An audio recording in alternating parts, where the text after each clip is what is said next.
Le point commun, le dénominateur commun, je pense, c'est le ras-le-bol du politiquement correct, l'envie de faire sauter tout ça et justement d'initier des réflexions. Comme le disait très justement Papacito, il ne faut pas chercher un gourou, quelqu'un avec qui on va être d'accord sur tout, mais justement ouvrir des perspectives, mais toujours en restant quand même du mauvais côté du politiquement correct, ça c'est sûr.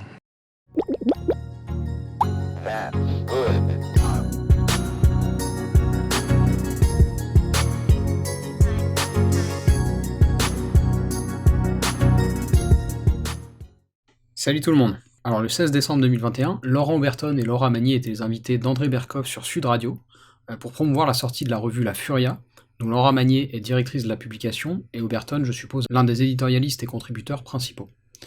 Alors si vous ne connaissez pas ces personnes, elles viennent toutes les deux des éditions du Ring, une maison qui travaille aussi régulièrement avec Papacito, dont j'ai déjà parlé dans nos épisodes précédents, et puis aussi avec le dessinateur Marceau, qui sont tous les deux d'ailleurs associés également à cette revue, La Furia. Et aujourd'hui, on va principalement s'intéresser à Laurent Oberton, qui est un journaliste et essayiste, auteur de plusieurs bouquins ayant pour thématique des questions d'immigration, de sécurité, de multiculturalisme, etc. Et il est aussi assez critique de l'interventionnisme étatique, ce qui fait de lui quelqu'un d'assez libéral, au moins au niveau économique, et visiblement la ligne éditoriale de La Furia sera dans cette veine-là, avec une démarche finalement assez zémouriste, qui est donc plutôt conservatrice sur le plan sociétal, mais qui, comme on l'a vu, est libéral en ce qui concerne l'économie. Parmi nous, je pense qu'il y a des souverainistes, je pense qu'il y a ce qu'on peut appeler des nationalistes, peut-être des identitaires, peut-être d'autres qui vont te définir comme libertariens ou libéraux, je sais pas. Et la raison pour laquelle je parle aujourd'hui d'Oberton, c'est que lors de son passage sur Sud Radio, j'ai appelé la station pour lui poser une question en direct. D'ailleurs, je tiens à dire que le standard de la radio est vraiment top. Ils m'ont rappelé pour pas que je paie la communication, et ils n'ont pas du tout essayé de filtrer quoi que ce soit dans ce que j'allais dire, etc. Enfin bref, on va décortiquer un peu la réponse d'Oberton, et puis peut-être proposer quelques contre-arguments à son axe narratif. Parce que je pense que ce sont vraiment des points très importants qui sont évoqués là. Commençons donc par regarder l'extrait où je pose ma question. Nous sommes maintenant avec Noé qui nous appelle au 0826 300 300. Bonjour Noé. Oui, bonjour Noé. Bonjour, merci de m'écouter. Alors j'avais une question, Laurent Oberton l'a mentionné, au sein des collaborateurs de cette revue Furia, il y aura notamment des libéraux, des libertariens, etc. Vous avez aussi parlé de bataille culturelle, et moi la question que je veux vous poser, elle est très simple, c'est, ok, les sujets politiquement corrects de société que vous évoquez, c'est intéressant, mais est-ce que c'est le problème premier des Français? Je vais formuler ça autrement, à quel moment est-ce que des libéraux, qu'ils soient patriotes ou non, répondent à la colère, par exemple, des Gilets jaunes, qui étaient avant tout motivés par des questions économiques, et dans une certaine mesure le fruit du libéralisme? Alors, question économique. Alors, vous allez assez à l'économie. Alors, l'objectif de ma question, c'était de faire passer l'idée que finalement, contrairement à ce que disent les Zemmour, les Papacito, les Rochdy, etc., c'est pas parce que vous êtes un peu plus réac que la Macronie que vous êtes forcément du côté des classes populaires. Parce que comme j'ai déjà pu le mentionner dans ma vidéo où je comparais Usul et Papacito, il me semble qu'une question prioritaire en France, et plus largement en Occident, c'est plutôt celle de la redistribution des richesses ou des inégalités qui se creusent, plutôt que par exemple de savoir si c'est pertinent d'utiliser le pronom IL. Là où j'ai pas été malin dans l'énoncé de ma question, c'est que j'ai parlé des gilets jaunes, plutôt que de parler par exemple de la déréliction des services publics, et du coup c'était très facile pour Oberton de rebondir sur la taxe carbone pour nous vendre son discours libéral. Et vous allez voir qu'il s'est tout de suite enfoncé dans la brèche. Le terme libéralisme est très piégeux, parce que les libéraux eux-mêmes l'entendent de la manière rigoureusement inversée, sans doute à celle dont vous l'entendez vous, puisque les principes libéraux conduiraient justement à supprimer l'essentiel des taxes dans ce pays. Et donc la colère des gilets jaunes au départ se portait justement contre les taxes, notamment les taxes sur l'énergie, sur l'essence, qui sont absolument considérables, qui représentent plus de 60 à 70% des prix à la pompe. Donc si des mesures réellement libérales avaient été prises à ce moment-là, je pense que les gilets jaunes n'auraient même pas eu à descendre dans les rues, à bloquer les ronds-points. Alors évidemment, en direct, j'avais pas forcément la liberté de provoquer un débat avec lui, mais moi sa réponse elle me va pas tellement en fait.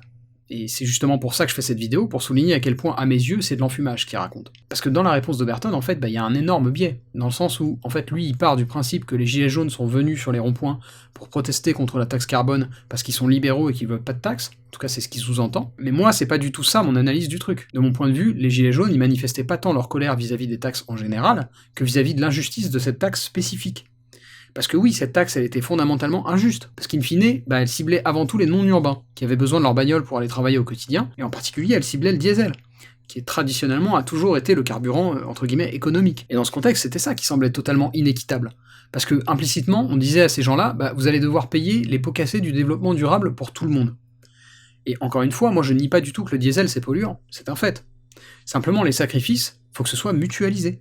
Sinon, ça marche pas. Et là où je veux en venir par rapport à Oberton et toute sa clique, c'est que si vous avez à cœur ces questions d'équité socio-économique, ces gens-là ne sont pas de votre côté. C'est une arnaque. Et in fine, moi, c'est ça qui me dérange dans le discours de Papacito qui se dit proche du peuple. Et comprenez-moi bien, hein, si vous êtes lucide et séduit sur l'aspect pro-marché, pro-méritocratie du discours, par exemple, de Zemmour, tant mieux pour vous, je n'ai rien à redire à ça. Enfin si, j'ai des choses à redire, notamment le fait que ce discours repose sur des bases philosophiques qui me paraissent assez bancales, mais ce que je veux dire, c'est que l'objectif de ma question à Laurent Oberton, c'était surtout de montrer les failles du libéralisme économique, notamment en ce qui concerne le délitement de nos services publics. Regardez comme on galère avec les lits d'hôpitaux à l'échelle nationale.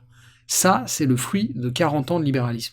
Ne vous y trompez pas. Et c'est la même chose dans plein d'autres secteurs. Écoutez ce que dit par exemple François Boulot, qui est avocat, sur la justice.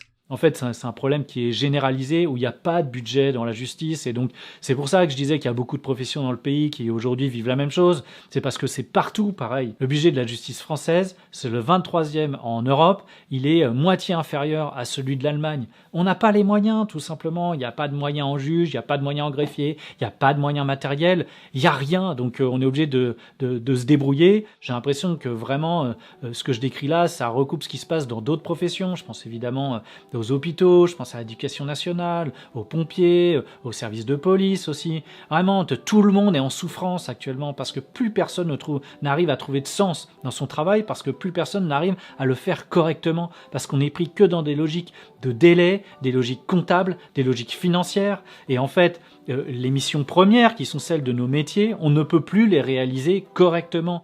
Ça devient de plus en plus compliqué dans le public. Et moi, je crois au service public. Et contrairement à ce que disent certains, c'est pas être communiste que de dire ça. Faut arrêter de dévoyer le sens des mots. Simplement, il me semble que si on est lucide sur la nature humaine, on se rend bien compte que la responsabilité individuelle chérie par Oberton, par Zemmour, etc., elle a ses limites. Parce qu'on est tous faillibles en tant qu'individus. Et c'est pour ça qu'on doit inscrire nos meilleures intentions, nos côtés les plus nobles, dans nos institutions. Parce qu'il n'y a que ce cadre-là qui peut forcer des individus faillibles à se comporter de façon infaillible.